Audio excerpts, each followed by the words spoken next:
What is going on, YouTube? It's your boy Sam Dukes with another Frost Deathknight vid. It's finally here, patch 7.3, and this is everything you need to know about the PvP Arena. Now, before we get started, I just want to encourage everybody to look down in the description, follow me on Twitter, follow me on Instagram.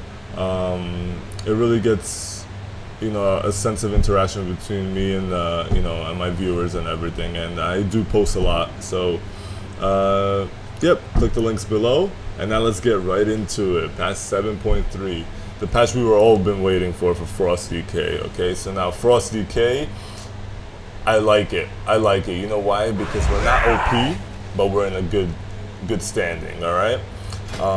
There's a ton of different specs that you can choose from, and they all have similar numbers, but now those similar numbers are for PvE sense. Now PvP, obviously you choose certain specs based on situations, right? So let's get right into it. Okay, so in the beginning I'm going to go through the different changes and all that good stuff. Shattering Strike got a buff over here, so if there are 5 stacks of Razor Ice on the target, Frost Strike will consume them and deal 60% additional damage. So you're going to be hitting monster Frost Strikes, especially when you stack it with Tundra Stalker. It's just amazing, right? It's really good. Icy Talons is the other one that you can choose from, which is Frost Strike also increases your melee attack speed by 12% for 6 seconds, stacking up to 3 times. When do you choose what? Well, in PvP we like to burst. Bursting will be Shattering Strikes. If you like to hit big numbers, see big numbers, Shattering Strikes is the way to go. Icy Talons still works. I didn't experiment with it too much, but it's a more consistent type of damage. It's you attack faster. Your numbers will still be up there, but is it enough to get that kill? I don't know, but it does have synergy with other talents that we will get into though. Alright, so let's leave at Shattering Strike. Okay, this is some changes right here. Freezing Fog got nerfed by 10%. It used to be 30% with this talent, but we also got that base increase. So it's barely noticeable, honestly. Murder Sufficiency now is on the same tier as Freezing Fog. It got nerfed. It used to be 65%, now it's 50%. Consuming the Killing Machine effect has 50% chance to cause you to gain 1 rune. And the next one is Horn of Winter, which I don't use. I just don't use it. I don't like the 45-second cooldown. I don't like it. For the most part, I use Freezing Fog. We like that damage because I have rarely found an instance where I need more runes. It just feels like everything is flowing so good. All right. Next one, 58 level tier. Ice Cap and Avalanche are going to be your go-to. This is more for burst. If you're going up against a melee cleave or anything like that, and you're going to be hitting more than one target, this is what you go for. Other than that, I would choose Ice Cap. You offset a lot of healers' cooldowns. You got to notice though, when you use Avalanche, let's say, if the healer does a defensive while you're bursting, you're gonna have to wait another minute, right? And in that minute, he's probably gonna have another defensive up. Ice Cap offsets that. Like for example, our Druid have a lot like Bark Skin. They have Iron Bark. You can offset those, and there will be times where you will catch them where they still have 10 seconds left on their cooldown, and you can just go ahead and do your pillar right away, which is awesome. Over here, I go with Winter is Coming. This is the same, nothing changed over here. I like to go Winter is Coming. Now this is interesting. Wraithwalk talent, the one that I got, that if you use Wraithwalk, you take, I believe it was 20% less damage or something like that. Now you got this, Inexorable Assault. While in combat with no enemy within 8 yards, you gain Inexorable Assault every 1 second. Each stack causes your next auto attack to deal 78.4k additional frost damage. It sounds awesome, right? Now the thing with this is you're always going to be in melee range. So, I mean, if you're not in melee range, you're kind of not doing what you're supposed to be doing. Now, there are a lot of melee cleaves out there, so this won't work for them. If you're going up against casters and they're kiting you a lot, this will work, right? but then you have to give up 2 defensives. It's nice to play around with and stuff, but these are your safest bets, alright? So Permafrost got buffed. When you deal damage with auto attacks, gaining an absorb shield equal to 100% of the damage dealt. So much better. Before, I believe it was like 30% or something, so minute. This is really good. Now Volatile Shielding also got changed. Your anti-magic shell absorbs 35% more damage and generates 100% additional runic power. Before, it used to be that you absorb the damage and it gets cast back at the attacker, but you don't generate any runic power. So now it doesn't affect the enemy, but you do generate runic power 100% more than you would if you didn't have it up. All right. Gathering Storm still. Now this is where the changes as well. Hungering Rune Weapon is on the same tier as Breath of Sindragosa now. So Breath got buffed by 10% damage-wise, but you can't keep it up as long. I love the idea of Breath, but the only problem with it is that it is a 2-minute cooldown when you base your spec all around it, and after it goes down, you basically turtling till it comes back up again. I mean, I don't know how I feel about that. It's kind of preference. You can kill people with it, of course. It's kind of preference, but I don't like it. I like to go like every minute, every 40 seconds. That's what I like to do. So Obliteration is really good. It's still the same. Now let me tell you of another spec that you can choose. All right, so now this is one spec, right? With Thunderstalker. The other one can be, it's amazing. This one, it's fun to play it. It's fun to play it. Especially in RBGs. You can do competitive RBGs with this spec that I'm about to show you. So everything is the same except you can change to Avalanche and Hungering Rune Weapon. Now Hungering Rune Weapon, look at the change. Empower your rune weapon, gaining 1 rune and 5 runic power instantly and every 1.5 seconds, and granting 20% haste for 12 seconds, right? So that's basically a bloodlust effect every 3 minutes, but when you take this talent, Overrun, now it's every 1 minute. So every 1 minute, you're gonna have a bloodlust effect, which is crazy, especially with Avalanche and RBGs, and they're all stacked on, like, say, a flag or a base or whatever it is. You're gonna be doing crazy numbers. It's amazing. It's so much fun. I recommend that you try it out. But you are not getting that buff on the Frost Strikes. But this is more for, like, you know, cleaving. It's really good. All right.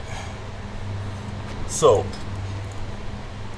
this will be, we're gonna also go into the rotation. Rotation is basically the same. Let's get right into it. Alright guys, so for rotation, we're going to be using Ice Cap just for this, so the numbers will be a little bit less as opposed to using Avalanche, but I want to get the pillar up more frequently. Okay, so just first we're going to, I was going to start doing our Howling Blast on the rock only, you know.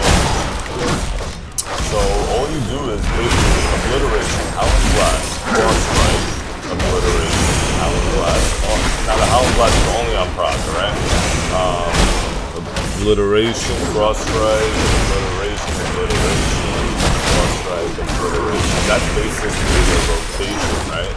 Now, when you're bursting, I like to have at least you know, above 50% runic power with runes coming off cooldown.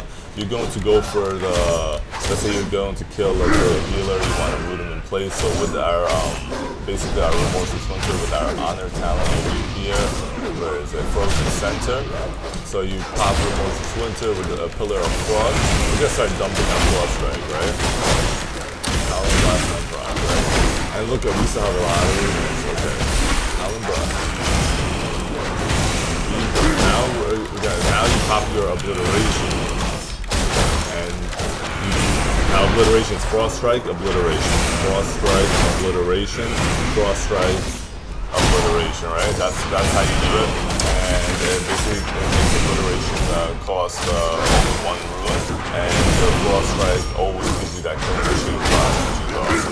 That's basically it. I mean, there's nothing more to it. It did not change as long as you're taking this spec, right?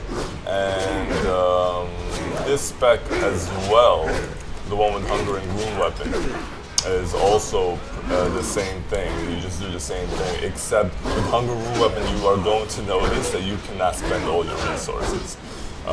You just can't. But the cleave is going to be coming because of the Howling Blast, and your haste is going to be affecting your Frozen Fever damage dot.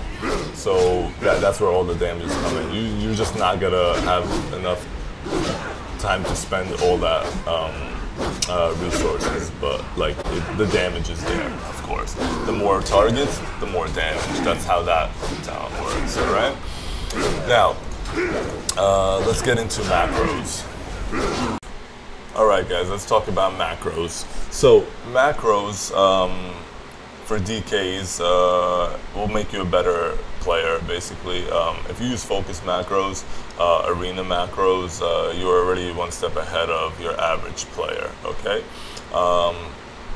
The beauty of macros, basically like a focus target macro, is that you don't have to get off your current target, and you can still you know, do certain spells to your focus target. So like, for example, like if you're using a focus kick macro, you can be on your current target doing all the damage that you're doing. You notice that the healer is casting a heal, and he's set as your focus target. You can focus kick him without switching targets. All right, and here's an example. All right, guys, so this is a good example of how focus targets can win you, focus macro can win you games. All right, so notice how the druid is set as my focus target up in the right-hand corner, and he's casting regrowth while we're on the elemental shaman, right? So over here, basically, we're going to be bursting down the elemental shaman, and I am going to focus kick without switching targets the druid, and we're going to put up insane pressure.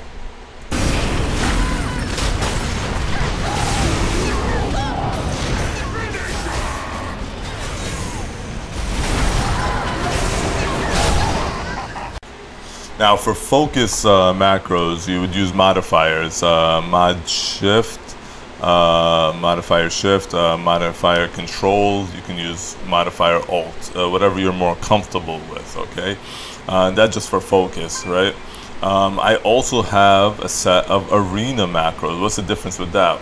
Arena's macros is arena 1, 2, and 3, because if you're doing 3v3 and you're using focus macros, there's one target that you would have to switch to kick him or switch to grip him if you want to. Arena 1, 2, and 3 lets you stay on one target and also have control of everything else as well. Focus works. Focus does work also, but if you do have to do that sudden switch, you're gonna have to switch targets. So how do we handle that? We do arena macros. Now, arena macros, you're going to use all of your modifiers. So let's use Death Grip as an example. You're going to have, I have shift for arena 1, shift control for arena 2, and alt for arena 3. So basically I can stay on a target and also grip in either the DPS or the healer, or the other DPS. I don't have to switch targets. I can just use my arena modifiers. The thing with this is that your arena 1, 2, and 3 always changes when you go inside of a arena. So you have to, before the match begins, pay attention to what arena 1, 2, and 3. So I have it set up. So once it comes up, your Gladius, usually the order is 1, 2, and 3. So shift will do arena 1 if you ever want to grip him or kick him. Control will do arena 2 if you ever want to grip him and kick him. And the same thing with arena 3. It has a lot of more control. It takes time to get used to it, but in the end, when you do master it, you will reduce your reaction time, and that will separate you from the average DK player, okay? And for example, why would you want arena 1, 2, and 3? If you're going up against a melee cleave, I mean, it doesn't really matter. It's when you're going up at, let's say, 2 casters. So what do we do for 2 casters? Is one, let's say, is a mage and he's casting polys, and then you have also a boomy who's casting clones, and then you also have the healer that you want to pay attention to. So Arena 1, 2, and 3 really come in handy. You don't want to have to switch to kick a clone, or let's say you have the boomy as your focus. You don't want to have to switch to the healer to do anything, grip him or whatever. So Arena 1, 2, and 3 will cover you. There is one thing that I forgot to mention, and that is Dark Sim focus and arena macro. This is probably like the best example of arena, why you would want arena macros. If you're taking Dark Sim against 2 casters and stuff like that, you're gonna need Arena 1, 2, and 3 just so you can steal a clone or steal a poly, depending on what you want to do, or kick a clone or kick a poly. So this is the focus one that you can use. And I also have the arena one, which is basically the same thing. You take the template of the arena macro and then you do that. Now, a good way to get better at practicing arena macros is what I use is actually this add-on called S Arena. Now you can do it with Gladius and stuff, but this add-on basically makes it that much easier to see the cast bar and stuff. Just the way it's set up, I like it. It's simple. So basically you can change the sizes of everything here. Arena 1, 2, and 3. You got your cast bar right here, DR tracker, everything, trinket right there. So it's basically a replacement for Gladius, and it's easy to set up so you can see clearly your Arena 1 cast bar, your Arena 2, and your Arena 3 cast bar. And I put it on this side. You can, by default I believe it's on the other side. You can switch it around the way you want to switch it, just so you know, it suits you.